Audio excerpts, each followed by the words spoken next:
यीशु मसीह नाज़री के नाम पर इसी समय इन लोगों को इस जगह को छोड़कर इसी समय जाए जाए जाए जाए जाए। लिब्रो सुरबहांदाला बाबा शेखे रेबे लिब्रा सुबहांदाला माखे रेबे। Thank you Jesus. धन्यवाद यीशु, धन्यवाद धन्यवाद धन्यवाद धन्यवाद धन्यवाद धन्यवाद धन्यवाद।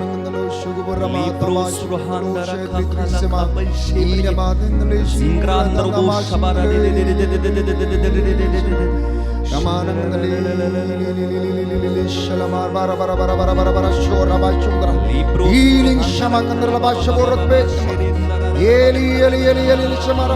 टूटे टूटे टूटे टूटे टूटे हर बंधन यीशु के नाम से। यीशु के पवित्र लहू के द्वारा इस जगह को अनॉइंट कर पिता। यीशु के पवित्र नाम पर इस जगह से हर बंधन खुलने पाए इसी समय इसी समय इसी समय इसी समय इसी समय इसी समय इसी समय होने पाए स्वतंत्रता यीशु के नाम पर, यीशु के नाम पर। Let there be mighty power, mighty anointing and mighty healings. लिब्रो सुरहांदारा खाशबे। धन्यवाद यीशु, धन्यवाद धन्यवाद धन्यवाद धन्यवाद धन्यवाद धन्यवाद। सामर्थ्यवान जीवित प्रभु की उपस्थिति हमारे बीच में है। पवित्र आत्मा अपने सानिध्य से हमें घेरे हुए है। स्वर्ग द्वार खुला हुआ है, आशीष बह रही है।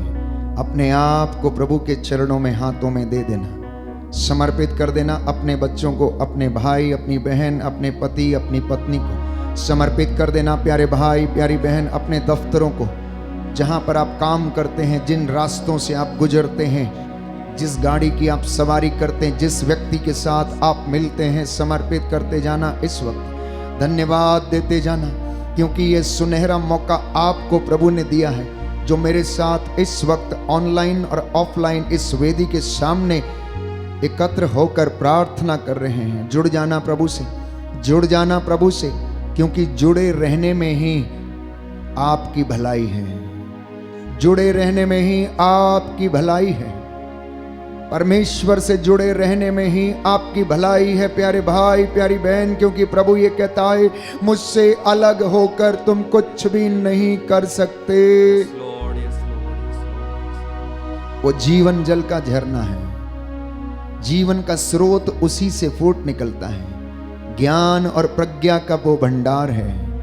ज्ञान और प्रज्ञा बच्चों को, युवक युवतियों को, बुजुर्गों को, सभी मनुष्यों को उसी से मिलती है प्यारे भाई, प्यारी बहन। इस वक्त ये सुंदर मौका है जबकि हम प्रभु की हजूरी में हैं। प्रभु से कहते जाना कि मैं तेरी आराधना करता हूं, तेरी स्तुति गाता हूं। दाऊद के जैसे 10 तारों वाला वाद्य यंत्र, तालियां बजा बजा कर प्रभु की स्तुति करते जाना प्यारे भाई, प्यारी बहन। ये सुंदर मौका है। कितने लोगों को ये मौका नहीं मिला कि वे प्रभु की हजूरी में आकर धन्यवाद कर सके। 10 कोढ़ी यीशु को रास्ते में मिले। यीशु ने कहा, जाओ और अपने आप को याजकों को दिखाओ और मूसा के द्वारा निर्धारित भेंट अर्पित करो। रास्ते में जाते जाते ही वह निरोग हो गए। उनमें से एक जो समारी था, धन्यवाद देते हुए प्रभु के पास आया। प्रियजनों, आज कितने ही लोग हैं इस वक्त अपना काम करके लौटे हैं, शायद वे थक चुके हैं, उनके पास समय नहीं है प्रभु को धन्यवाद देने का। लेकिन प्रभु ने आपको प्रेरित किया है कि आप उसकी हजूरी में आएं, आप उसकी पाक हजूरी में बैठकर उसकी महिमा करें। प्यारे भाई, प्यारी बहन, ये सुंदर समय है। मुक्तिदाता प्रभु यीशु, चंगाई दाता आपके हमारे बीच में है। इस वेदी से ये अनुग्रह आपके परिवारों की ओर बहता चला जा रहा है। ये जल जहां जहां बह गया, वहां वहां उन्नति, शांति, चंगाई आती गई।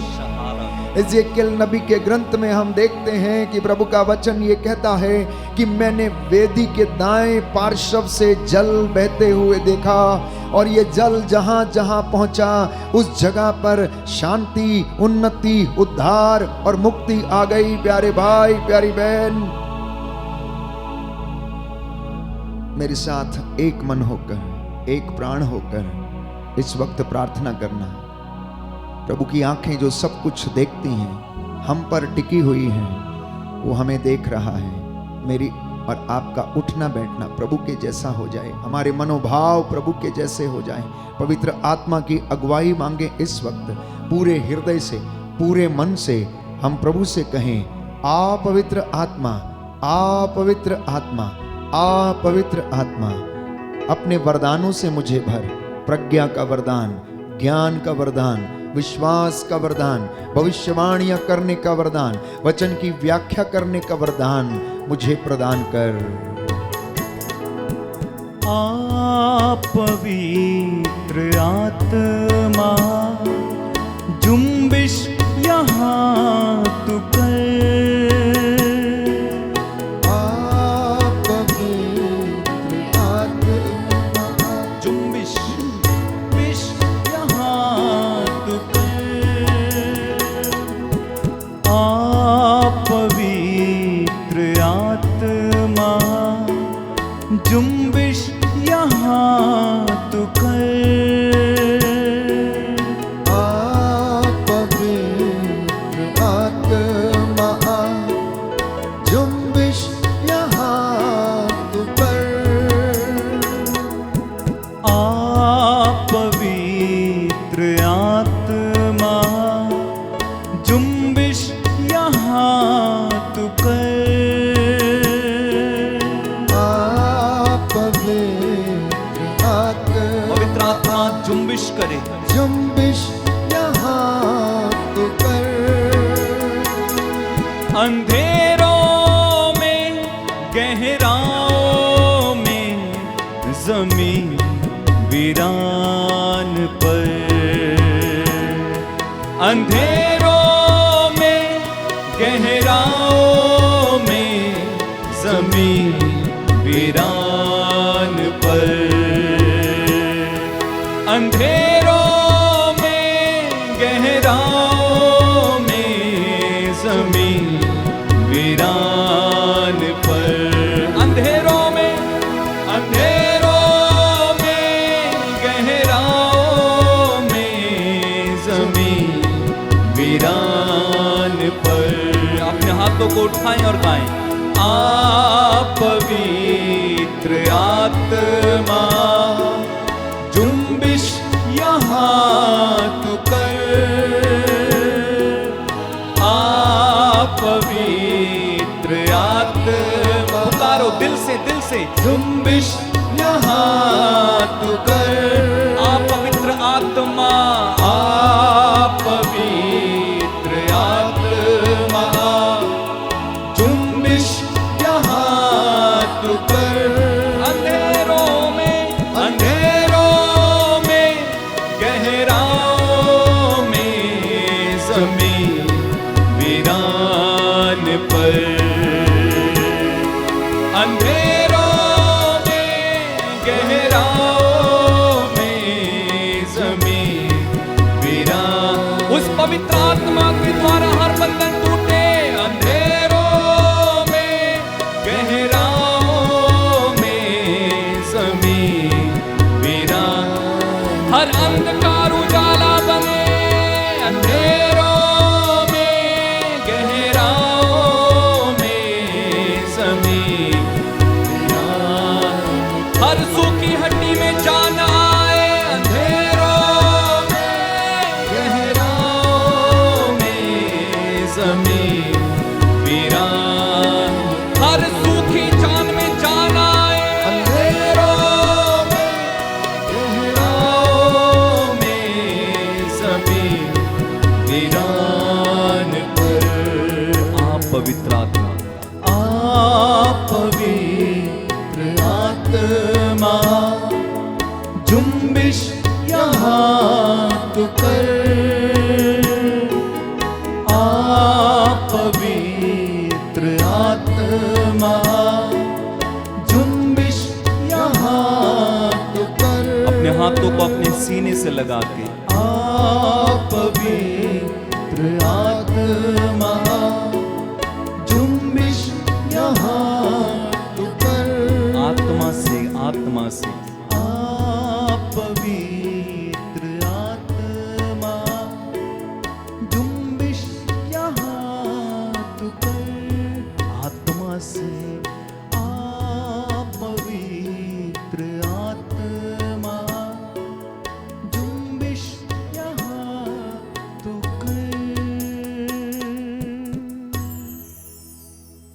स्तोत्र संख्या 91। हम अपने अपने परिवार के लिए प्रार्थना करें कि प्रभु हमें दिव्य संरक्षण प्रदान करें। ये वचन हमारी प्रार्थनाएं बन जाएं। मेरे साथ मिलकर इस वचन को, इस स्तोत्र को दोहराइए, जिससे कि प्रभु हमें आशीष, चंगाई और रूह का मस्सा प्रदान करें। तुम जो सर्वोच्च के आश्रय में रहते हो, तुम जो सर्वोच्च के आश्रय में रहते हो और सर्वशक्तिमान की छत्र छाया में सुरक्षित हो, और सर्वशक्तिमान की छत्र छाया में सुरक्षित हो, तुम प्रभु से ये कहो, तुम प्रभु से यह कहो, तू ही मेरी शरण है मेरा गढ़, तू ही मेरी शरण है मेरा गढ़। मेरे ईश्वर तुझ पर ही भरोसा रखता हूँ, मेरे ईश्वर तुझ पर ही भरोसा रखता हूँ। वह तुम्हें बहेलिए के फंदे से, वह तुम्हें बहेलिए के फंदे से, घातक महामारी से छुड़ाता है, घातक महामारी से छुड़ाता है। वह अपने पंख फैलाकर तुमको ढक लेता है, वह अपने पंख फैलाकर तुमको ढक लेता है। तुम्हें उसके पैरों के नीचे शरण स्थान मिलता है, तुम्हें उसके पैरों के नीचे शरण स्थान मिलता है। उसकी सत्य प्रतिज्ञा तुम्हारी ढाल है, उसकी सत्य प्रतिज्ञा तुम्हारे ढाल है, और तुम्हारा कवच, और तुम्हारा कवच। तुम्हें ना तो रात्रि के आतंक से भय होगा, तुम्हें ना तो रात्रि के आतंक से भय होगा, और ना दिन में चलने वाले बाण से, और ना दिन में चलने वाले बाण से, ना अंधकार में फैलने वाली महामारी से, ना अंधकार में फैलने वाली महामारी से, और ना दोपहर को चलने वाली लू से, और ना दोपहर को चलने वाली लू से। तुम्हारी बगल में भले ही हजारों, तुम्हारी बगल में भले ही हजारों, और तुम्हारी दाहिनी ओर लाखों ढेर हो जाए, और तुम्हारी दाहिनी ओर लाखों ढेर हो जाएं, किंतु तुमको कुछ नहीं होगा, किंतु तुमको कुछ नहीं होगा। तुम अपनी आंखों से देखोगे, तुम अपनी आंखों से देखोगे किस प्रकार विधर्मियों को दंड दिया जाता है, इस प्रकार विधर्मियों को दंड दिया जाता है। क्योंकि प्रभु तुम्हारा आश्रय है, क्योंकि प्रभु तुम्हारा आश्रय है। तुमने सर्वोच्च ईश्वर को अपना शरण स्थान बनाया है, तुमने सर्वोच्च ईश्वर को अपना शरण स्थान बनाया है। तुम्हारा कोई अनिष्ट नहीं होगा, तुम्हारा कोई अनिष्ट नहीं होगा।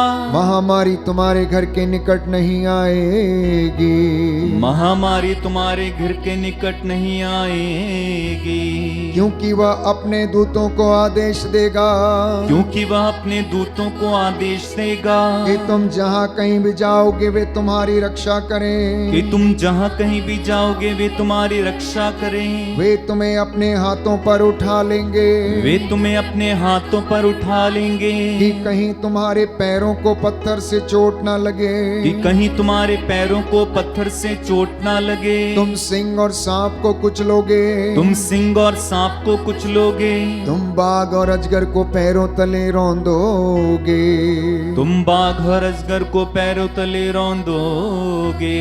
वह मेरा भक्त है, वह मेरा भक्त है, इसलिए मैं उसका उद्धार करूंगा, इसलिए मैं उसका उद्धार करूंगा। वह मेरा नाम जानता है, वह मेरा नाम जानता है, इसलिए मैं उसकी रक्षा करूंगा, इसलिए मैं उसकी रक्षा करूंगा। यदि वह मेरी दुहाई देगा, यदि वह मेरी दुहाई देगा, तो मैं उसकी सुनूंगा, तो मैं उसकी सुनूंगा। मैं संकट में उसका साथ दूंगा, मैं संकट में उसका साथ दूंगा। मैं उसका उद्धार कर, मैं उसका उद्धार कर, उसे महिमान्वित करूंगा, उसे महिमान्वित करूंगा। मैं उसे दीर्घायु प्रदान करूंगा, मैं उसे दीर्घायु प्रदान करूंगा, और उसे अपने मुक्ति विधान के दर्शन कराऊंगा, और उसे अपने मुक्ति विधान के दर्शन कराऊंगा। Hallelujah, hallelujah, hallelujah, hallelujah, hallelujah, hallelujah, hallelujah, hallelujah, hallelujah. Hallelujah. Yeshu की स्तुति हो, यीशु की स्तुति हो, यीशु को धन्यवाद, यीशु को धन्यवाद, यीशु की आराधना हो, यीशु की आराधना, यीशु की महिमा हो, यीशु की महिमा हो, यीशु को धन्यवाद। यीशु को धन्यवाद। हे प्रभु यीशु, हे प्रभु यीशु, मैं आपके चरणों में आया हूँ, मैं आपके चरणों में आया हूँ। मुझ पर दया कीजिए, मुझ पर दया कीजिए, मेरे परिवार पर दया कीजिए, मेरे परिवार पर दया कीजिए, मेरे बच्चों पर दया कीजिए, मेरे बच्चों पर दया कीजिए, मेरे कामकाज पर दया कीजिए, मेरे कामकाज पर दया कीजिए। Hallelujah, hallelujah, hallelujah. हालेलुया। यीशु बिना जीवन बेकार है, यीशु बिना जीवन बेकार है, यीशु मेरे जीवन का आधार है। यीशु मेरे जीवन का आधार है। Hallelujah, hallelujah. हे प्रभु यीशु, हे प्रभु यीशु, मैं विश्वास करता हूँ मैं विश्वास करता हूँ आप मेरे जीवन के आधार हैं, आप मेरे जीवन के आधार हैं, आप मेरी मुक्ति हैं, आप मेरी मुक्ति आप हैं, मेरी शांति हैं, आप मेरी शांति आप हैं, ही मेरी शक्ति हैं, आप ही मेरी शक्ति हैं, आप ही मेरा आनंद है, आप ही मेरा आनंद है, आप ही मेरा जीवन है। आप ही मेरा जीवन है। Hallelujah, hallelujah, hallelujah, hallelujah, hallelujah. Hallelujah. आनंद के साथ ताली बजाते हुए हर एक परिवार इस वक्त जो मेरे साथ ऑनलाइन प्रार्थना में है, इस गीत को गाएं और प्रभु को महिमा दें।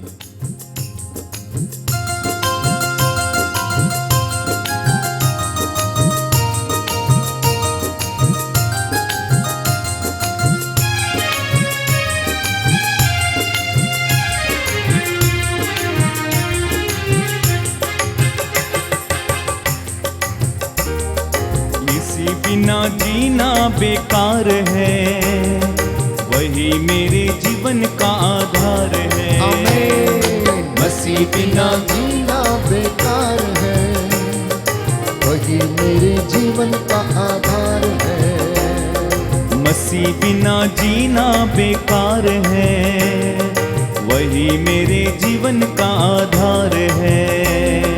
मसीह बिना जीना बेकार है, वही मेरे जीवन का आधार है। जीना मसीह है, मरना नफा है। जीना मसीह है, मरना नफा है। जीना मसीह है, मरना नफा है, ये जीवन तैयार है। जीना मसीह है। जोरदार ताली बजाते हुए, मसीह बिना जीना बेकार है, वही मेरे जीवन का आधार है। मसीह बिना जीना बेकार है, वही मेरे जीवन का आधार है। मैं मसीह के साथ चलने लगा, मैं मसीह के साथ चलने लगा। मैं मसीह में हूँ, मसीह मुझ में है। गाएं, मैं मसीह में हूँ, मसीह मुझ में है। मैं मसीह के साथ चलने लगा, मैं मसीह के साथ चलने लगा। मैं मसीह में हूँ, मसीह मुझ में है। मैं मसीह में हूँ, मसीह मुझ में है। क्योंकि आत्मा बिना जीना बेकार है, वही मेरे जीवन का आधार है। मसीह बिना जीना बेकार है, वही मेरे जीवन का आधार है। जीना मसीह है, मरना नफा है। मसीह है, मरना नफा है। जीना मसीह है, मरना नफा है, ये जीवन तैयार है। जीना मसीह है। दोनों हाथों को उठा के बोलो, मसीह बिना जीना बेकार है, वही मेरे जीवन का आधार है। मसीह बिना जीना बेकार है, वही मेरे जीवन का आधार है। और क्रूस उठा के मैं चलने लगा। गाएं, क्रूस उठा के मैं चलने लगा। क्रूस उठा के मैं चलने लगा। क्रूस उठा के मैं आमीन। चलने लगा। मेरा खुदा यीशु मसीहा, मेरा खुदा यीशु मसीहा। क्रूस उठा के चलना मेरा काम है, अंत में स्वर्ग में विश्राम है। क्रूस उठा के चलना मेरा काम है, अंत में ही स्वर्ग में विश्राम है। जीना मसीह है, मरना नफा है, जीना मसीह है, मरना नवा है, जीना मसीह है, मरना नफा है, ये जीवन तैयार। हाँ, जीना मसीह है, मरना नफा है, ये जीवन एक साथ मिलकर गाए, मसीह बिना जीना बेकार है, वही मेरे जीवन का आधार है। ना जीना बेकार है, वही मेरे जीवन का आधार है, वही मेरे जीवन का आधार है, वही मेरे जीवन का आधार है। हालेलुया। हालेलुया। यीशु की स्तुति हो, यीशु की स्तुति हो, यीशु को धन्यवाद। यीशु को धन्यवाद। विधि विवरण ग्रंथ विधि विवरण ग्रंथ अध्याय 6 अध्याय 6 पद संख्या 4। पद संख्या 4। प्रभु कहता है, प्रभु कहता है, हे इज़राइल, हे इस्राएल, सुनो, सुनो, हमारा प्रभु ईश्वर हमारा प्रभु ईश्वर एकमात्र प्रभु है। एकमात्र प्रभु है। तुम अपने प्रभु ईश्वर को तुम अपने प्रभु ईश्वर को सारे हृदय से, सारे हृदय से, अपनी सारी आत्मा से, अपनी सारी आत्मा से और अपनी सारी शक्ति से और अपनी सारी शक्ति से प्यार करो। प्यार करो। हालेलुया। हालेलुया। प्रभु कहता है, प्रभु कहता है, सूक्ति ग्रंथ सूक्ति ग्रंथ अध्याय 6 अध्याय 6 पद संख्या 20। पद संख्या 20। पुत्र, पुत्र, अपने पिता की आज्ञाओं का पालन करो, अपने पिता की आज्ञाओं का पालन करो, अपनी माता की सीख अपनी माता की सीख अस्वीकार मत करो, अस्वीकार मत करो, उन्हें अपने हृदय में उन्हें अपने हृदय में संजोए रखो, संजोए रखो, उन्हें अपने गले में बांध लो। उन्हें अपने गले में बांध लो। हालेलुया। हालेलुया। तुम्हारे माता पिता तुम्हारे माता पिता तुम्हारे कारण आनंद मनाए, आनंद मनाए, तुम्हारी जननी तुम्हारी जननी उल्लसित हो।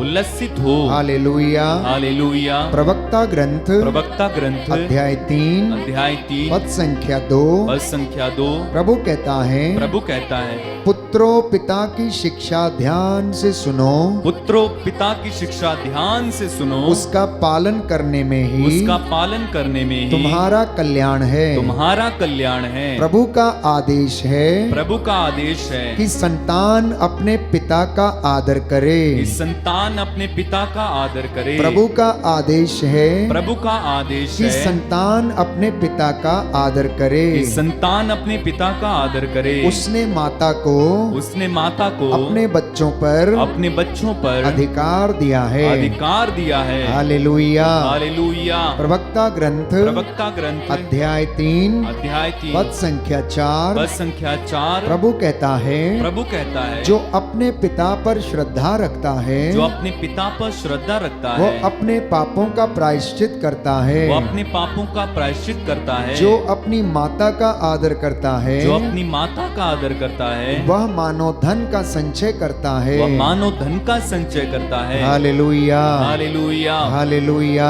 हालेलुया। हालेलुया। हालेलुया। हे प्रभु यीशु, हे प्रभु यीशु, आज के वचन मेरे उद्धार के लिए हैं, मेरे उद्धार के लिए, मेरी आशीषों के लिए हैं, मेरी आशीषों के लिए, मेरी मुक्ति के लिए हैं, मेरी मुक्ति के लिए, मेरे जीवन की सफलता के लिए मेरे हैं। जीवन की सफलता के लिए। Hallelujah. Hallelujah. Hallelujah. Hallelujah. Hallelujah. Hallelujah. प्रियजनों, इस समाज में, इस दुनिया में और पूरे संसार में परिवार की अपनी महत्वपूर्ण भूमिका है। हर व्यक्ति चाहता है कि समाज अच्छा हो जाए। हर व्यक्ति चाहता है कि कलीसिया अच्छी हो जाए। हर व्यक्ति चाहता है कि हमारी दुनिया अच्छी हो जाए। लेकिन कभी आपने ये सोचा है कि मेरा परिवार अच्छा हो जाए, मेरा परिवार एक आदर्श परिवार बने, मेरा परिवार दूसरे परिवारों के लिए नमूना बन जाए, मेरा परिवार कलीसिया में प्यारे भाइयों और बहनों एक आदर्श बने और नमूना बने, हमारे देश की भलाई, हमारे समाज की भलाई, हमारे समाज की अच्छाई परिवारों पर निर्भर है। प्रियजनों, अगर परिवार अच्छा हो गया, अगर परिवार में अच्छे संस्कार बढ़ने लग जाएंगे, अगर परिवार में प्रेम उत्पन्न होने लगेगा, तो मैं समझता हूं कि समाज में भी ऐसा ही होगा। और मैं विश्वास करता हूं कि अगर समाज में ऐसा होगा तो हमारे देश में भी ऐसा ही होगा। आखिर लोगों में लड़ाई झगड़े, ईर्ष्या द्वेष, मन मुटाव, दलबंदी, हर प्रकार की अश्लीलता, इसका जिम्मेदार कौन है? कहां से उत्पन्न होती है? एक छोटा बच्चा परिवार में जन्म लेता है। एक छोटा बच्चा परिवार में जन्म लेता है। प्रियजनों, वहां पर उसकी प्राथमिक पाठशाला शुरू होती है और यह प्राथमिक पाठशाला उसे संस्कारिक ज्ञान, विश्वास का ज्ञान, उठने बैठने और बोलने का ज्ञान प्रदान करता है। यदि उसकी परवरिश माता के गर्भ से ही अच्छी नहीं हुई तो प्यारे भाइयों और बहनों, वो बड़ा होकर भी ऐसा ही बनेगा। इसलिए आज पुनः मैं एक बार इस बात पर मनन चिंतन करना चाहता हूं कि परिवारों का पवित्रीकरण कैसे किया जाए। परिवारों का पवित्रीकरण कैसे किया जाए। हो सकता है कि आपको ये वचन अच्छे ना लगे, लेकिन आपको इसे एक्सेप्ट करना होगा। आपको इसे स्वीकार करना पड़ेगा। आपको अपने परिवार की जो कमजोरियां हैं, जो कड़वे घूंट हैं, उसे पीना होगा। जब तक आप उसे स्वीकार नहीं करेंगे, आप सुख, चैन और शांति की नींद नहीं ले सकते हैं। आज आप में से बहुत सारे परिवार हैं जो किसी न किसी रूप से अवश्य परेशान हैं। हो सकता है बच्चों से परेशान हो सकता है गलत रिश्तों की वजह से परेशान हो सकता है आर्थिक तंगियों से जूझ रहे हो सकता है किसी आंतरिक बेचैनी से या आंतरिक पाप से या अपने ही अपराध बोध के कारण परेशान हो सकता है दुख बीमारी की वजह से परेशान हो सकता है कि घरों में आपस में ही लड़ाई झगड़े हैं, कलेश है, प्रॉपर्टी को लेकर विवाद है, बपौती को लेकर विवाद है, वसीयत को लेकर विवाद है, मां की जो प्रॉपर्टी है जिससे 4 बेटे हिस्सा चाहते हैं, पिता की जो प्रॉपर्टी है उसे उसके जिंदा रहते समय ही बांटना चाहते हैं, और इन्हीं बातों को लेकर आपका घर क्लेश में पड़ा हुआ है। शांति नहीं है, चैन की नींद भी नहीं है, और रोटी खाते हैं तो प्यारे भाइयों और बहनों वो भी ढंग से पचती नहीं है। क्यों? क्योंकि परिवारों का सैंक्टिफिकेशन नहीं हुआ है, परिवारों का पवित्रीकरण नहीं हुआ है। और यदि नहीं हुआ है तो आज आप प्यारे भाइयों और बहनों इन वचनों को सुनकर आप अपने रास्ते बदल दीजिए। आज आप इन वचनों को सुनकर अपने रास्ते बदल दीजिए तो आपका जीवन भी बदल जाएगा। आप अपने सोचने विचारने के जो रास्ते हैं वो बदल दीजिए और आपका परिवार बदल जाएगा। आप अपने परिवार में उन बातों को शामिल करें जो कि परमेश्वर की ओर से आती हैं। परिवार टूटे हुए हैं, बिखरे हुए हैं। इस वक्त भी आपके परिवार में जितने लोग प्रार्थना में भाग ले रहे हैं, ऑनलाइन प्रार्थना में भाग ले रहे हैं, इनमें सब के सब प्यारे भाइयों और बहनों विश्वास करने में असमर्थ हैं। बहुत से लोगों की सोच होगी कि ये रोज आराधना करते हैं, इतनी प्रार्थना करते हैं, चिल्ला चिल्ला के, इसकी जरूरत क्या है? मैं अपने कमरे में प्रार्थना कर सकता हूं। छोटी प्रार्थना कर सकता हूं, इतनी लंबी प्रार्थना करने की आवश्यकता क्या है? प्रभु की हुजूरी में बैठना प्यारे भाइयों और बहनों आपके लिए आशीष का द्वार खोलेगा। प्रभु की हुजूरी में बैठना आपके लिए स्वर्ग का द्वार खोलेगा। प्रभु की हुजूरी में बैठना और मनन चिंतन करना, उसकी शिक्षा को ग्रहण करना आपके लिए उन्नति के दरवाजे खोल देगा और आपको उन्नति के शिखर पर ले जाएगा। बोले आमेन, हालेलुया, हालेलुया। यीशु की स्तुति हो, यीशु की स्तुति यीशु हो, को धन्यवाद, यीशु को धन्यवाद, यीशु की आराधना हो, यीशु की आराधना यीशु की हो, महिमा हो, यीशु की महिमा यीशु हो, को धन्यवाद, यीशु को धन्यवाद, हालेलुया, हालेलुया, हालेलुया। हालेलुया। आप में से कुछ लोग कहते होंगे कि इतनी लंबी प्रार्थनाएं करने का क्या फायदा है, इतने लंबे समय तक मंदिर में बैठने का क्या फायदा है? प्यारे भाइयों और बहनों, जिसको खजाना मिल जाता है, जिसको स्वाद लग जाता है, ये तो वही बता सकता है कि उसे क्या फायदा होता है और क्या फायदा नहीं होता है। आप 2 या 2.5 घंटे पिक्चर हॉल में बैठकर एक फिल्म देखकर आते हैं, उससे आपको क्या फायदा होता है? मैं आपसे पूछता हूं। आप 2 घंटे बैठकर अपनी पड़ोसन के साथ आप गप्पे लड़ाते हो, एक दूसरे की बुराई करते हो, आपको क्या फायदा होता है? मुझे बताइए। आप 2 घंटे महखाने में बिता देते हो, घर का मालिक अपने दोस्तों को बुलाकर 4 घंटे टेबल पे बैठता है और पार्टी करता है, उससे आपको क्या फायदा होता है? आप मुझे बताइए क्या फायदा होता है? और मैं आपको बताऊंगा कि आराधना में 2 घंटे बिताने से क्या फायदा होता है। आप जो एंटरटेनमेंट करते हैं, आप जो अपने मन को संतुष्ट करने की कोशिश करते हैं, संतुष्ट होते नहीं हैं। आप जब भी अपने घर में कोई ऐसी पार्टी, ऐसा कुछ करते हैं, ये एंटरटेनमेंट है, अपने मन को समझाने के लिए, थोड़ा सा अपने आप को आनंद देने के लिए। और वो आनंद आपका क्षणिक है, वो आपका आनंद टेम्पररी है। आप अपने मन को समझाने के लिए कि चलो बच्चों को बाहर ले चलते हैं, घुमाने के लिए ले चलते हैं, या यहां लेके जाएंगे, हनीमून पर चलते हैं, आज फिल्म दिखा लाते हैं तो इनका माइंड फ्रेश हो जाएगा। पत्नी बहुत दिन से घर में है, रोज वही चूल्हा चौका करती रहती है, तो क्या करना चाहिए? चलो पत्नी को क्या करते हैं, आज रेस्टोरेंट लेकर चलते हैं। रेस्टोरेंट में जाने के बाद होता क्या है? आपका ध्यान आपके बिजनेस कॉल पर, आपका ध्यान आपकी 8 इंच मोबाइल की स्क्रीन पर, आपका ध्यान टिकटॉक पर, बच्चे का ध्यान वीडियो गेम पर। क्या फायदा होता है आपको? क्या फायदा होता है आपको? 4 लोग अगर जाते हैं तो चारों के हाथ में वो स्टूपिड इडियट मोबाइल 8 इंच का, जो कुछ लोग प्रार्थना में भी बंद नहीं करते हैं, गिरजाघर में बैठने के बाद भी बंद नहीं करते हैं।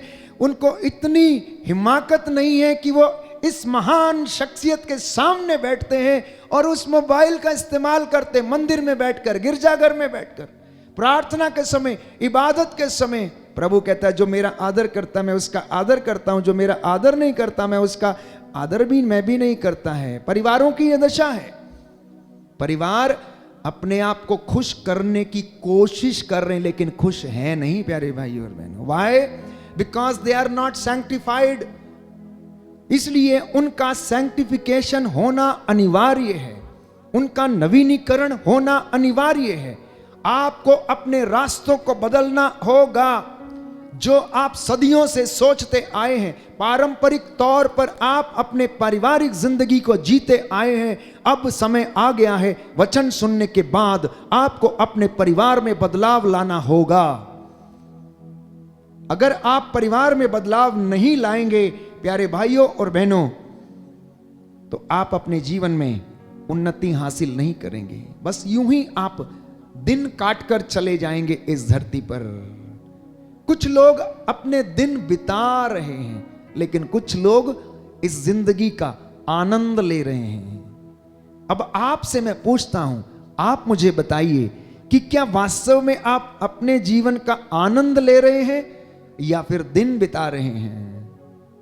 अगर आप वास्तव में जीवन का आनंद ले रहे हैं तो मैं विश्वास करता हूं कि आपके परिवार में सब चीजों को प्रभु ने प्रदान किया है। प्रभु ने आपको सब चीजों को प्रदान किया है। आपके पास कुछ नहीं है लेकिन फिर भी सब कुछ है। एक ऐसे धन के लिए कोशिश करना ताकि लोग ये देखकर जाने कि आखिर इनके पास ऐसी कौन सी चीज है कि इतना दुख होने के बाद भी ये खुश हैं। लोगों को देखकर लगना चाहिए कि इनके पास कौन सा ऐसा धन आ गया है, इतनी बीमारी के बाद भी, इतना कष्ट होने के बाद भी ये लोग खुश रहते हैं, ये लोग आनंद मनाते हैं, इन्हें किसी चीज की परवाह नहीं है। लोग इस चीज को आपके जीवन में देखकर असमंजस में पड़ जाना चाहिए। उस धन के लिए प्रभु से प्रार्थना करना, उस शांति के लिए प्रभु से प्रार्थना करना, उस आनंद के लिए प्रार्थना करना। प्यारे भाइयों और बहनों, परिवारों की दशा आज बहुत खराब है।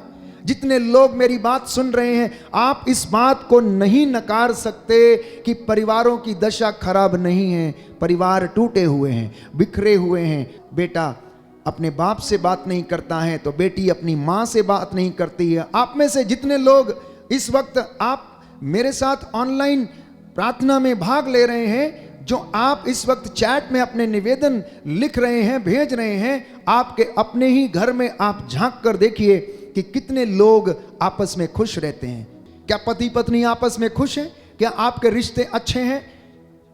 क्या आप आपस में परामर्श करते हैं?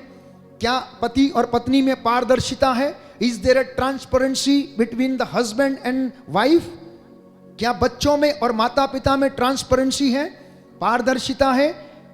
अगर है तो क्यों बच्चे अपने माता पिता से चीजों को छिपाते हैं? क्यों बच्चे अपने माता पिता से कुछ बातों को छिपा कर रखते हैं? अपने आप से पूछिए, इसका कारण कौन है? इसका कारण कौन है? इसका कारण समाज नहीं, इसका कारण जन्मदाता है। इसका कारण जन्मदाता है। इसलिए मैं बार बार इस बात पर जोर देता हूं, संत पौलुस के द्वारा कहे गए इस वचन पर कि अपनी जड़ों को पवित्र करो। इसलिए परिवारों को पवित्र होना जरूरी है, परिवारों का नवीनीकरण होना जरूरी है। परिवारों को, प्यारे भाइयों और बहनों, दशा जो है बहुत दयनीय है, बहुत दयनीय है दशा,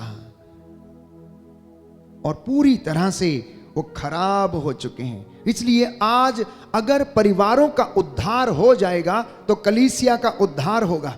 कलीसिया का उद्धार होगा तो समाज का उद्धार होगा। समाज अगर उद्धार पाएगा तो हमारा देश भी उद्धार पाएगा। लड़ाई झगड़े नहीं होंगे, मनमुटाव नहीं होंगी, सांप्रदायिकता नहीं फैलेगी। हम में क्रोध की भावना, सांप्रदायिकता की भावना, ये कहां से आती है प्यारे भाई और बहनों? कौन इन्हें सिखाता है? कौन इन्हें सिखाता है? कौन गाली देना सिखाता है? कहां से सीखते हैं? क्यों आखिर इंसान की जान के पीछे पड़ा हुआ है? क्यों आप लोग ये बात को नहीं समझते कि हर एक की रगों में, प्यारे भाइयों और बहनों, एक ही रंग का खून बहता है। खून भले ही एक ही रंग का है, लेकिन परवरिश, संस्कार ये अलग अलग हैं। इसलिए आज मैं पुनः एक बार आपके साथ इस बात पर मनन चिंतन करना चाहता हूं कि इन टूटे और बिखरे हुए परिवारों को कैसे पवित्र किया जाए, कैसे इन परिवारों में प्यार पनपने लगे, कैसे इन परिवारों में माता पिता और बच्चों में आपस में सामंजस्य हो।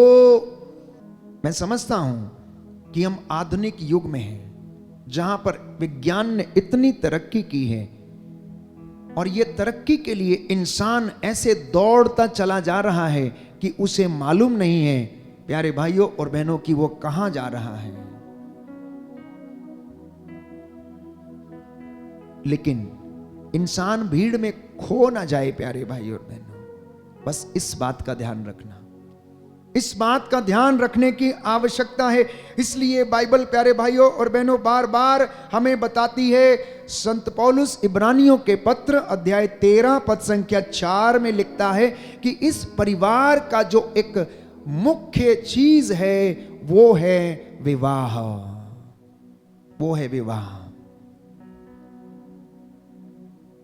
और विवाह संस्कार अगर पवित्र नहीं है, वैवाहिक रिश्ता यदि पवित्र नहीं है, वैवाहिक जीवन यदि पवित्र नहीं है, वैवाहिक जीवन यदि आदर्श आत्मक नहीं है, तो प्यारे भाइयों और बहनों, आप जान लीजिए कि आपका परिवार जल्दी ही नष्ट हो जाएगा, जल्दी ही टूट जाएगा।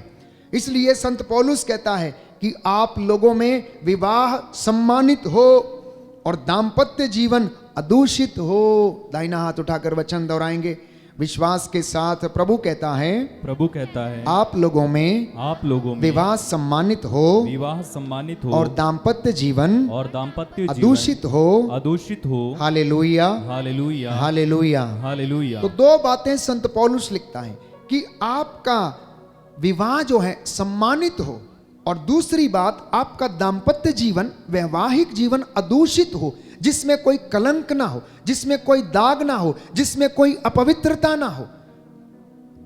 क्योंकि अगर यह पवित्र होगा तो इसका फल भी पवित्र होगा, लेकिन अगर यह पवित्र नहीं होगा, इसका रिश्ता पवित्र नहीं होगा, तो इसका फल भी पवित्र नहीं होगा।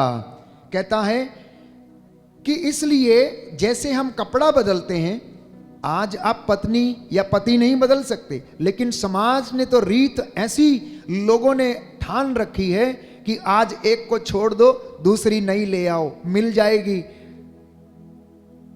तालाक प्यारे भाइयों और बहनों अपने आस पड़ोस में देखिए कि किस कदर शिखर पर है, और इंसान ऐसे पत्नी बदलता है जैसे कोई नई गाड़ी खरीद के लेके आता हूं। बहुत सारे परिवार टूटे हुए हैं। तालाक एक बहुत आम चीज बन गई है। हम नहीं रहना चाहते तुम्हारे साथ, हमें तुम्हारे तौर तरीके पसंद नहीं है, तुम हमारी ख्वाहिशों का ध्यान नहीं रखते हो। आखिर ऐसा क्यों है? विवाह क्यों टूटता है? तालाक क्यों हो रहा है? क्योंकि अभी तक दोनों ने एक दूसरे की भावनाओं को नहीं समझा है, एक दूसरे के शारीरिक परिवर्तन को नहीं समझा है, एक दूसरे के रिश्ते को नहीं समझा है, वैवाहिक जीवन की पवित्रता को नहीं समझा है। प्यारे भाइयों और बहनों सुनिए ध्यान से, पति के चेहरे की झुर्रियों का सारांश उसकी पत्नी में छिपा है, और पत्नी के चेहरे की झुर्रियों का सारांश जो है वो पति के जीवन में छिपा हुआ है। पत्नी जो पति के लिए कर सकती है, कोई दूसरा व्यक्ति अपने पति के लिए नहीं कर सकता है। इसलिए आज छोटे हों या बड़े हों, जिनके विवाह हो चुके हैं और जिनके विवाह भविष्य में होने वाले हैं, प्रभु का ये वचन ग्रहण करें और अपने परिवार को पवित्रता की कसौटी पर खरा रखें, अपने रिश्तों को पवित्र करें, अन्यथा आपका परिवार नष्ट हो जाएगा।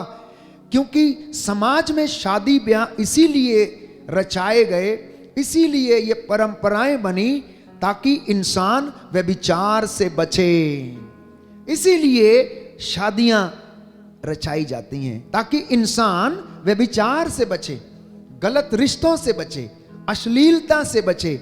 इसलिए समाज ने एक ऐसे प्रथा का प्रावधान रखा, ना केवल समाज ने, पहला विवाह अदन वाटिका में आदम और हवा के बीच में ठहराया प्रभु ने, और कहा जिसे परमेश्वर ने जोड़ा है उसे मनुष्य अलग ना करे। आप लोगों के बीच में, पारिवारिक जीवन के बीच में, वैवाहिक जीवन के बीच में, पति और पत्नी के बीच में स्वयं वो परमेश्वर जिसने आप लोगों को बनाया है, वो प्यारे भाइयों और बहनों गवाह है, और वो चाहता है कि आप लोगों का दाम्पत्य जीवन अदूषित हो। मैंने कई बार प्रवचन किया है कि परिवार बने स्वर्ग, परिवार की पवित्रता। आज ज्यादा ना कहकर मैं कुछ उन बातों पर आपका ध्यान आकर्षित करना चाहता हूं कि आखिर परिवारों का पवित्रीकरण कैसे हो सकता है, परिवार टूटते कैसे हैं, शैतान कैसे परिवारों को भंग कर सकता है। जरा आप ध्यान से इन बातों को सुनना और उसके बाद हम आपके लिए प्रार्थना करेंगे। देखिए, स्त्री एवं पुरुष दोनों एक समान हैं। स्त्री एवं पुरुष दोनों एक समान हैं, परंतु दोनों में अंतर है। परंतु दोनों में अंतर है। मनुष्य यदि प्रदाता है तो स्त्री सहायक है। मनुष्य यदि रक्षा करने वाला है तो स्त्री शिक्षा, भोजन, पालन पोषण, तालीम देने वाली और परवरिश करने वाली है। समझ में आ रहा आप लोगों को कि मनुष्य रक्षा करने वाला है तो स्त्री शिक्षा देने वाली, भोजन प्रदान करने वाली, पालन पोषण करने वाली, तालीम देने वाली और परवरिश करने वाली है। मनुष्य दिमाग से यदि संचालित है तो स्त्री हृदय से संचालित होती है। पुरुष यदि दिमाग से काम लेता है तो स्त्री, प्यारे भाइयों और बहनों, अधिकांशता हृदय से संचालित है। मनुष्य यदि असंवेदनशील है तो स्त्री बहुत ज्यादा संवेदनशील है। लेकिन दोनों ही एक दूसरे के पूरक हैं, जैसे कि रथ के दो पहिए हों। दोनों एक दूसरे के बिना अधूरे हैं। चाहे स्त्री हो या पुरुष, दोनों ऐसे हैं जैसे कि एक रथ के पहिए हों। तो जब ये दोनों विवाह संस्कार में बंध जाते हैं तो ये विवाह संस्कार आप लोगों के लिए आशीषों के द्वार खोल देता है। बोलिए आमेन, हालेलुया, हालेलुया। हे प्रभु यीशु, हे प्रभु यीशु, मेरे परिवार में, मेरे परिवार में, मेरे दाम्पत्य जीवन में मेरे दाम्पत्य जीवन आशीष में आ जाए, आशीष चंगाई आ जाए, चंगाई आ जाए। Hallelujah, hallelujah, hallelujah. हालेलुया। तो वैवाहिक जीवन में कौन सी आशीषें आपको मिलती हैं? सबसे पहले आपको एकता की कृपा मिलती है। You get the grace of unity, अर्थात पति पत्नी को एकता में रहने की प्रभु कृपा देता है विवाह संस्कार में। और दूसरा, उन्हें जिम्मेदारी संभालने की आशीष प्रदान करता है। और तीसरा, उन्हें चंगाई की आशीष प्रदान करता है। और चौथा, फलने फूलने की कृपा उन्हें प्रदान करता है। इसके अलावा आप जितनी आशीषें अपनी लिस्ट में जोड़ते जाएंगे, परमेश्वर की कृपा से वो आपके सामने रहेंगी, परंतु उसके लिए उसे प्रयास करने की आवश्यकता है। जब ये रिश्ता इतना पवित्र है, जब ये रिश्ते में इतना आदर और सम्मान है, तो ये टूटता कैसे है? शैतान इसको भंग कैसे करता है? कभी आपने सोचा है? शायद नहीं सोचा। मैं आपको बताना चाहूंगा कि शैतान किस तरीके से पति पत्नी के रिश्ते को भंग करता है। ध्यान से सुनना, मैं संक्षिप्त रूप में आपको बताने का प्रयास करूंगा। अगर लिखना चाहूं तो एक किताब इस पर लिख सकते हैं कि शैतान किस तरीके से वैवाहिक रिश्तों को अपवित्र करता है। सबसे पहली बात है व्यभिचार।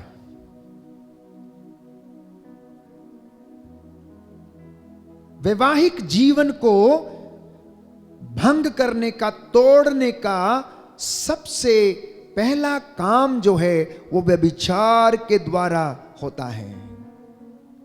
दूसरा, बुरे यौन विचार, चाहे वो पत्नी या पति यदि अपने मन में लाता है तो इनकी वजह से उनका वैवाहिक जीवन और वैवाहिक रिश्ता अपवित्र हो जाता है।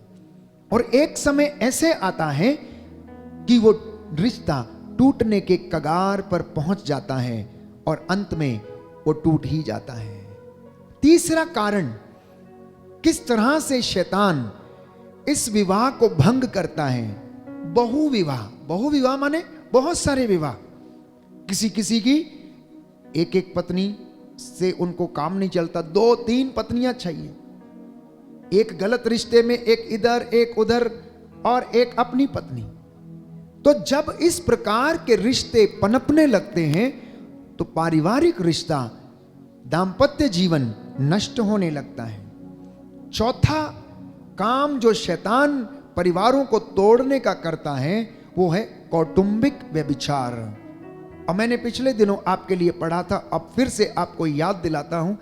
विधि विवरण ग्रंथ अध्याय 27 में पद संख्या 25 और उससे आगे हम पढ़ते हैं कि किस तरह से कौटुंबिक व्यभिचार हमारे परिवारों को तोड़ देते हैं और ऐसे व्यक्ति हमेशा हमेशा के लिए श्रापित रहते हैं।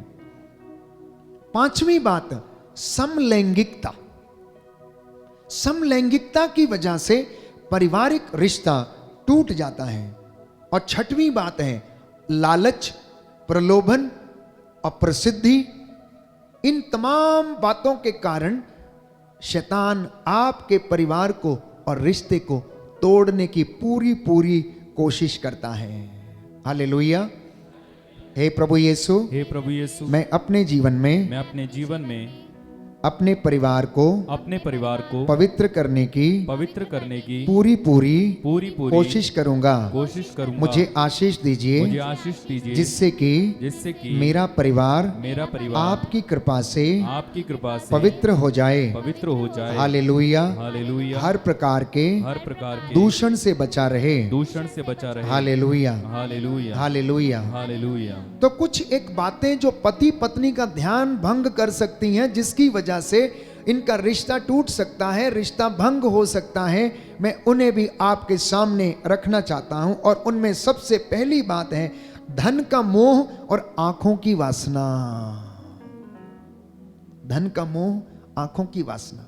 पति पत्नी धन कमाने के चक्कर में अपने बच्चों से क्या करते हैं प्यारे भाइयों और बहनों, अलग हो जाते हैं। वो उन पर ध्यान नहीं देते हैं। पति कब काम पर जाता है, कब लौट कर आता है।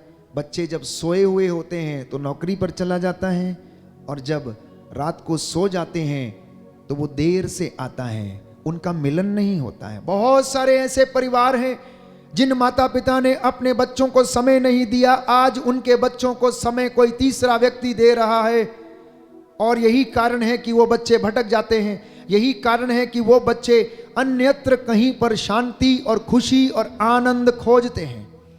यही कारण है कि वो अपने जीवन में प्रलोभन में पड़कर भटक जाते हैं, क्योंकि बचपन में ही माता पिता ने अपने बच्चों को क्या नहीं दिया, समय नहीं दिया। हालेलुया। हालेलुया। हालेलुया। दाहिना हाथ उठाकर वचन दोहराएंगे।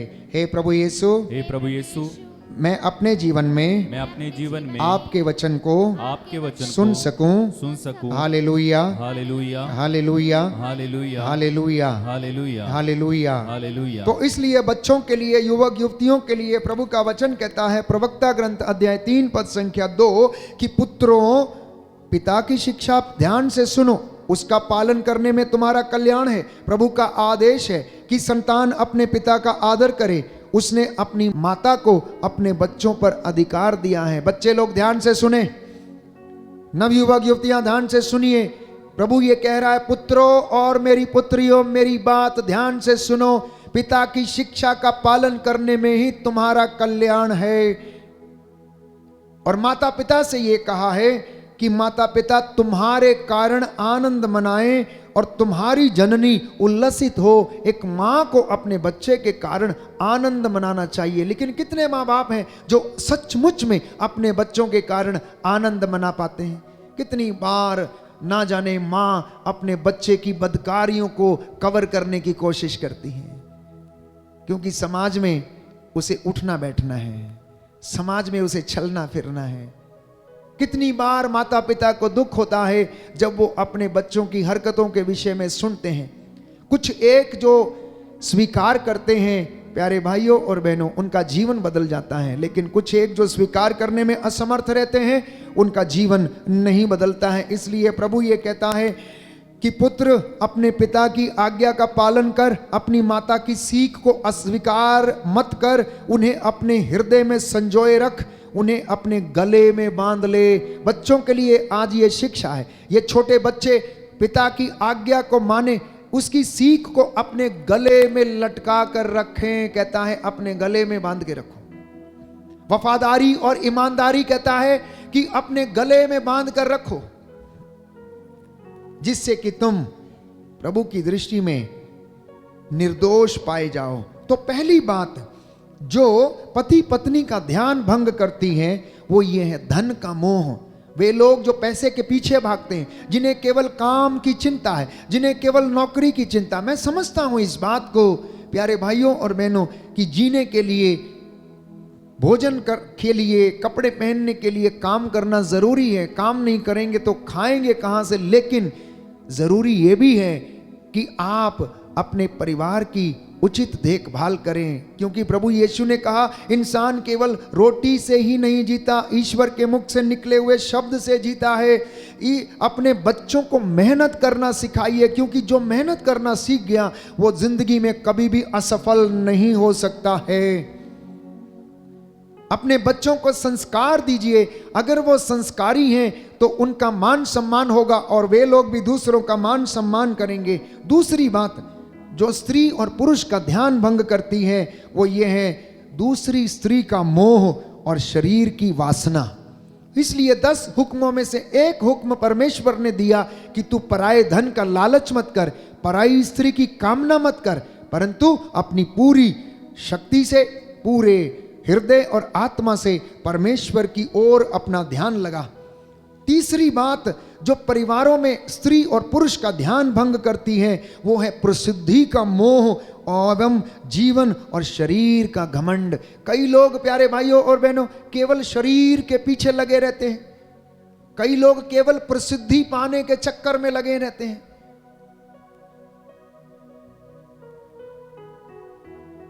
क्या ऐसे जीवन चल सकता है? प्यारे भाइयों और बहनों, शरीर आज सुंदर है, आज ये अच्छा है, कल ये मुरझा जाएगा, लेकिन आपका प्रेम, आपकी ईमानदारी, आपकी वफादारी, आपके संस्कार, आपकी सच्चाई, आपके अच्छे काम, आपके पुण्य के काम, ये सदा बने रहेंगे, ये सदा बने रहेंगे। इसलिए सावधान रहना, कहीं प्रसिद्धि के मोह के चक्कर में आप अपने परिवार को बर्बाद ना कर दें। इसलिए मैं परिवारों से जब बातचीत करता हूं, माता पिता से जब बातचीत करता हूं, तो मैं उनसे यही कहता हूं कि अपने परिवार में जंगली बीज पनपने मत दीजिए। अपने बच्चों को आप समय दीजिए, उनके साथ बातचीत कीजिए, उनके साथ रिश्ता बनाइए, उनके साथ मित्रता का व्यवहार कीजिए। आप उनकी बातों को सुने और उन्हें समझाएं। प्रभु का वचन कहता है जो पिता अपने पुत्र को प्यार करता है उसे वो प्रताड़ित करता है, ताड़ना देता है, ताड़ना देता है। और वचन कहता है कि अगर तुम्हारा पुत्र हो तो उसे अनुशासन में रखो, और अगर तुम्हारी पुत्री हो तो उसके साथ ढिलाई मत बरतो, उसके साथ ढिलाई मत बरतो, अन्यथा तुम्हें बुढ़ापे में उसका खामियाजा भुगतना पड़ेगा। इसलिए पति और पत्नी को एक दूसरे की अधीनता स्वीकार करने की आवश्यकता है। पति और पत्नी को एक दूसरे की अधीनता स्वीकार करने की आवश्यकता है, क्योंकि वैवाहिक जीवन एक बुलाहट है और ये बुलाहट एक पवित्र बुलाहट है। अगर पत्नी थोड़ी कमजोर है तो पति का फर्ज है कि पत्नी की सहायता करे, और पति थोड़ा कमजोर है तो पत्नी का काम है कि पति की सहायता करे, और दोनों प्यारे भाइयों और बहनों एक दूसरे का सहयोग करके एक अच्छा परिवार, एक अच्छा संसार बनाने की वो पूरी लगन में लगे रहे हैं। लेकिन इंसान तो अपने स्वार्थ में जीता है, इंसान तो अपने स्वार्थ में जीता है। कितने परिवारों में आज झगड़ा प्रॉपर्टी को लेकर है, कितने परिवारों में झगड़ा आज बहू और सास का है, कितने परिवारों में झगड़ा प्यारे भाइयों और बहनों अपने अहंकार की वजह से है, अपने अहंकार की वजह से है। इसलिए बुजुर्गों को चाहिए कि वो अपने बच्चों को अधिकार सौंपें, उन्हें इस लायक बनाएं कि वो जिम्मेदारियों को संभालने के योग्य बने। इसलिए बचपन से बच्चों को लाड प्यार अवश्य करें, लेकिन आप उन्हें शिक्षा अवश्य दें, उन्हें आत्मविश्वासी बनाएं, उन्हें कॉन्फिडेंस सिखाएं प्यारे भाइयों और बहनों, क्योंकि उन्हें समाज में एक ऐसे परिवार का संचालन करना है। आप तो चले जाएंगे, बुजुर्ग तो चले जाते हैं, लेकिन परिवार चलाना आपके पोते और पोतियों का काम होता है, आने वाली पीढ़ियों का काम है प्यारे भाइयों और बहनों। ये आने वाली पीढ़ियां आपको कहीं ये कहकर कोसते ना रहें कि हमारे पिता ने, हमारी माता ने, हमारे दादा ने, हमारी दादी ने हमें कुछ सिखाया नहीं, उन्होंने हमें ये किया था। लाड प्यार के साथ साथ प्यारे भाइयों और बहनों, छड़ी लगाना भी अनिवार्य है। तो कुछ एक सुझाव मैं आपके सामने रखना चाहता हूं कि परिवारों का पवित्रीकरण कैसे हो। परिवारों में सबसे पहले शिक्षा का होना अनिवार्य है। सबसे पहला शिक्षा का होना अनिवार्य है। शिक्षा कैसी? संस्कारिक शिक्षा, जिसमें सत्य क्या है उसे बताया जाए, आदर क्या है उसे समझाया जाए, बुजुर्गों का सम्मान क्या है उसके विषय में उसे बताया जाए, कठिन परिश्रम क्या है उसके विषय में उसे बताया जाए, मेहनत क्या होती है उसे सिखाया जाए। क्योंकि आप जिंदगी भर उसके साथ नहीं रहेंगे, बच्चे को एक ना एक दिन अपने पैर पर खड़े होना है, इसलिए उसे मेहनत करना आना चाहिए। आज के छोटे छोटे बच्चे बीमार पड़े हुए हैं, ओबेसिटी से परेशान हैं, हृदय घात से परेशान हैं प्यारे भाइयों और बहनों। जंक फूड खा खाकर उनके शरीर जो हैं खोखले हो चुके हैं, जंक फूड खा खा के। आप उन्हें बचपन में ही दूध, दही, लस्सी जैसे प्रोडक्ट जो घर में इस्तेमाल किए जाते हैं उनका उन्हें सेवन कराएं ताकि उनकी हड्डियां मजबूत हों। आज बच्चे कई घरों में प्यारे भाइयों और बहनों भोजन से ज्यादा दवाइयां खाते हैं। बचपन से ही शुगर की बीमारी से पीड़ित है, बचपन से ही चश्मे लगे हुए हैं, बचपन से ही चलने में असमर्थ हैं। पुराने जीवन में भी हम देखते हैं कि हमारे माता पिता ने बड़ी कर्मठता के साथ, मेहनत के साथ अपने घरों को बसाया। एक मां जो कम से कम 8 से 10 बच्चों को जन्म दे सकती थी, आज वही मां प्यारे भाइयों और बहनों प्रसव पीड़ा सहन करने में असमर्थ है। इसलिए प्रसव की पीड़ा सहन ना करना पड़े, इसलिए वो जाकर बहुत आसान तरीके से प्रसव करने की कोशिश करती हैं। इसलिए सबसे पहली बात है शिक्षा। शिक्षा कैसी? मैंने कहा संस्कारिक शिक्षा। शिक्षा कैसी? विश्वास की शिक्षा, आध्यात्मिक शिक्षा, प्राथमिक मूल्यों की शिक्षा, जो जीवन की बुनियादी जरूरतें हैं उनकी शिक्षा माता पिता को अपने बच्चों को देने की आवश्यकता है। दूसरा, उन्हें विश्वास के प्रति जागृत करने की आवश्यकता है। उसे शास्त्रों का ज्ञान देने की आवश्यकता है, क्योंकि किताबी ज्ञान उसको पैसा कमाने का तरीका समझाएगा, लेकिन शास्त्रों का ज्ञान प्यारे भाइयों और बहनों उसे अपने जीवन में ईश्वर से जुड़ना सिखाएगा। और जो ईश्वर से जुड़ गया, समझ लेना वो तर गया, उसके जीवन में संतुष्टि रहेगी, उसके जीवन में अहंकार नहीं रहेगा, उसके जीवन में परेशानियां आएंगी भी तो प्यारे भाइयों और बहनों वो उन्हें सहन कर सकेगा। तीसरी बात, प्रार्थनामय जीवन। मसीहों के लिए, विश्वासियों के लिए घर में प्रार्थनामय जीवन का होना अनिवार्य है। ये प्रार्थना परिवार को एक सूत्र में पिरोकर रखती है। जैसे धर्म लोगों को एक सूत्र में बांध के रखता है, वैसे प्रार्थना प्यारे भाइयों और बहनों परिवार को एक सूत्र में बांध कर रखती है। और चौथी बात, जो बच्चे को प्रारंभिक जीवन में देना अनिवार्य है। प्रभु यीशु क्रिस्त को आप अपने परिवार का मुखिया और केंद्र बनाएं। धर्म शिक्षा को अपने परिवार का केंद्र बनाएं। यीशु मसीह का परिवार, माता मरियम, यूसुफ का परिवार प्यारे भाइयों और बहनों हमारे लिए एक आदर्श परिवार है। माता पिता परिवार में त्याग भरा जीवन जीने की कोशिश करें, अपने बच्चों के लिए त्याग करें। त्याग करना मतलब ऐसा नहीं आज आप गए हैं, शाम को कमा कर लाएं और आपने रोटी दे दी बच्चे को और उसके बाद आपने अपना काम किया और लेट गए। नहीं प्यारे भाइयों और बहनों, त्याग भरे जीवन का मतलब ये है कि आप अपने बच्चे के साथ समय बिताएं, अपने बच्चे की गतिविधियों को आप ध्यान में रखें। आपका बच्चा मोबाइल में क्या देखता है उस पर ध्यान दें। आपका बच्चा छुप कर मोबाइल में क्या सर्च करता है, क्या सर्फ करता है, उसे आप जानने, क्योंकि माता पिता को इसका अधिकार है। बड़े होने के बाद आप कुछ नहीं कर सकते। बच्चा बोलेगा आपको इस बात से कोई मतलब नहीं है, मेरी अपनी जिंदगी है, मैं अपनी जिंदगी जीऊंगा, आप अपना काम करिए, मैं अपना काम कर लूंगा। ये ऐसा जवाब आपको मिलेगा प्यारे भाइयों और बहनों। इसलिए मैंने कई मर्तबा कहा कि आज की माताएं जब अपने बच्चे को दूध पिलाती हैं, तो पहले जमाने में क्या मैं देखा करता था कि माँ जब बच्चे को दूध पिलाती थी तो बच्चा उसके मुंह को देखकर दूध पीता था, लेकिन आज बच्चा मोबाइल देखता है और माँ का दूध पीता है। बच्चा जब रोता है तो मम्मी कहती है, उसके हाथ में मोबाइल थमा देती है और बोलती है कि चुप हो जा, और वो चुप हो जाता है। बच्चा थोड़ी देर रोने लगता है तो मम्मी क्या करती है, काम करना चाहती है इसलिए मुंह में निप्पल डाल देगी और खुद जाकर अपना काम करेगी, या टीवी बैठकर देखेगी या अपना काम करेगी। आज तो आपने मुंह में निप्पल डाल दिया, बड़ा हो जाने के बाद आप क्या मुंह में डालोगे जो चुप रहे? वो आपको डंडा लेकर मारेगा, आपको घर से भगाएगा, आपको कहेगा ए बुढ़िया, ओ बुढ़े, निकलो यहां से, बहुत हो गया, अब हमसे नहीं होता, मैं अपनी पत्नी के साथ रहूंगा।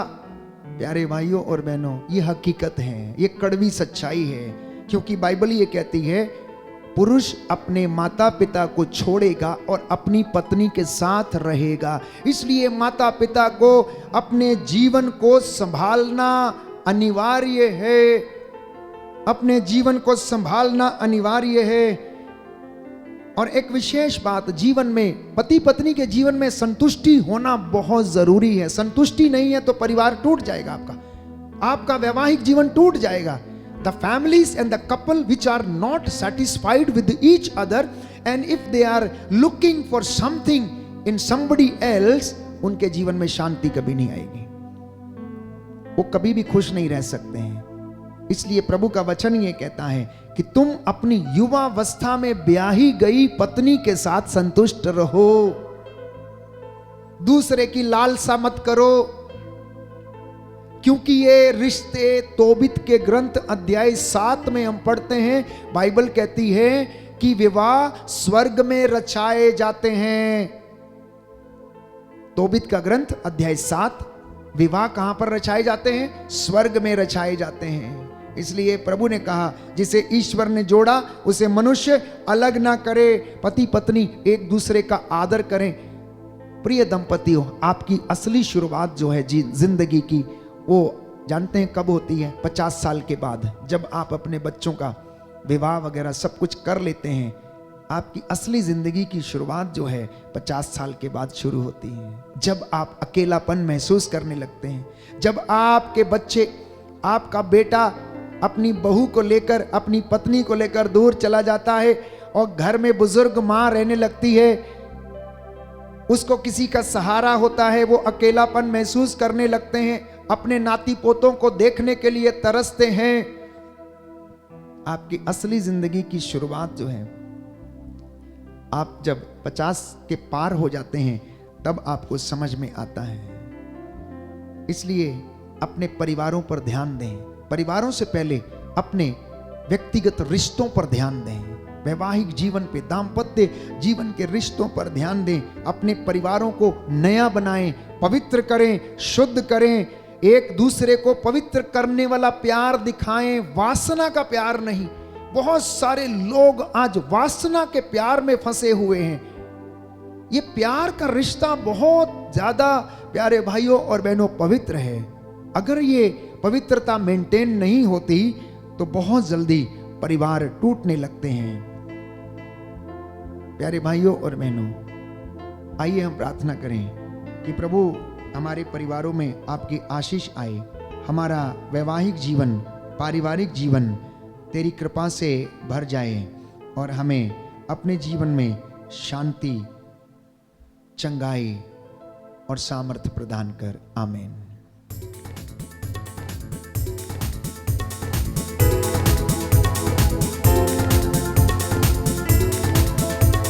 शोले शोले शोले रूप की आग के शोले, शोले शोले शोले रूप की आग के शोले, शोले शोले शोले रूप की आग के शोले,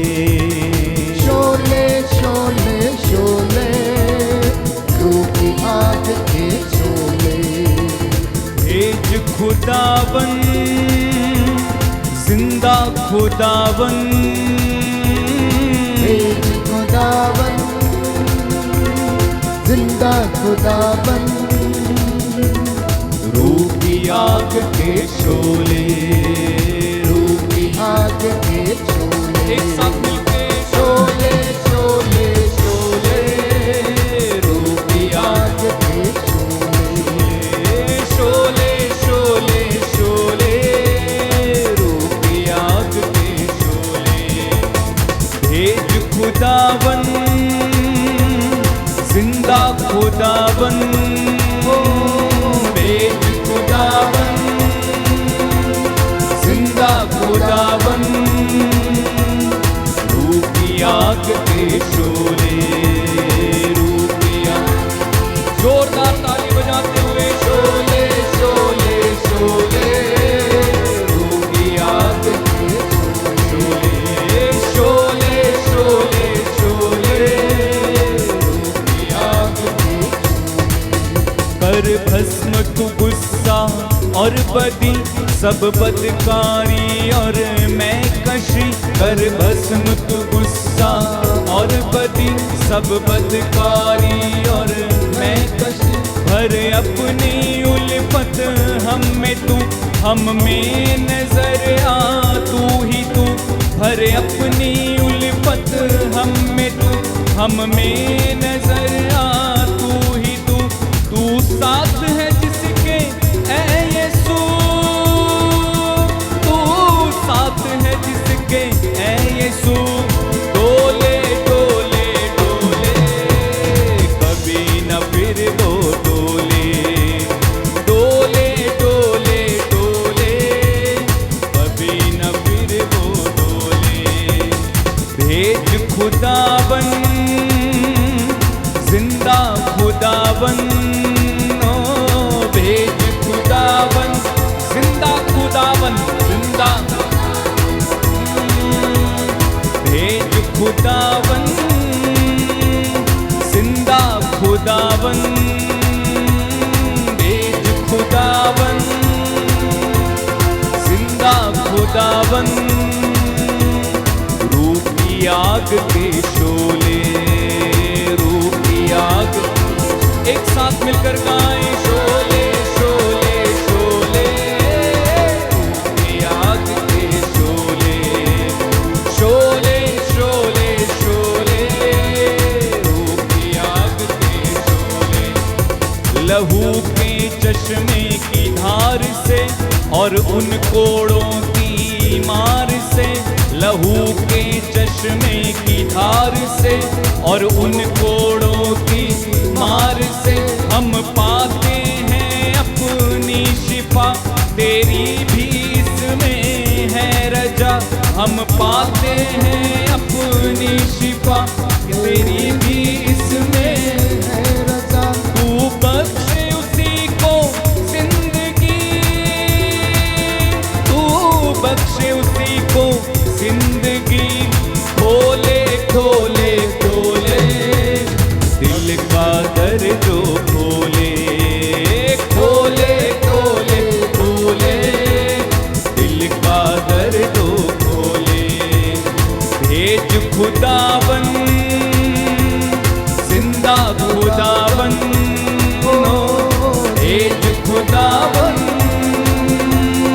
जिंदा खुदावन, रूह की आग के शोले, रूह की आग के शोले। आग के जोरदार ताली के साथ शोले शोले शोले, आग के यीशु के नाम से शोले शोले शोले, रूह की आग। सब लोग गाते जाएं शोले शोले शोले, रूह की आग। आग बरसने दे शोले शोले शोले, रूह की आग दे यीशु के नाम से शोले शोले शोले, रूह की आग। आत्मा से भर जाए शोले शोले शोले, रूह की आग।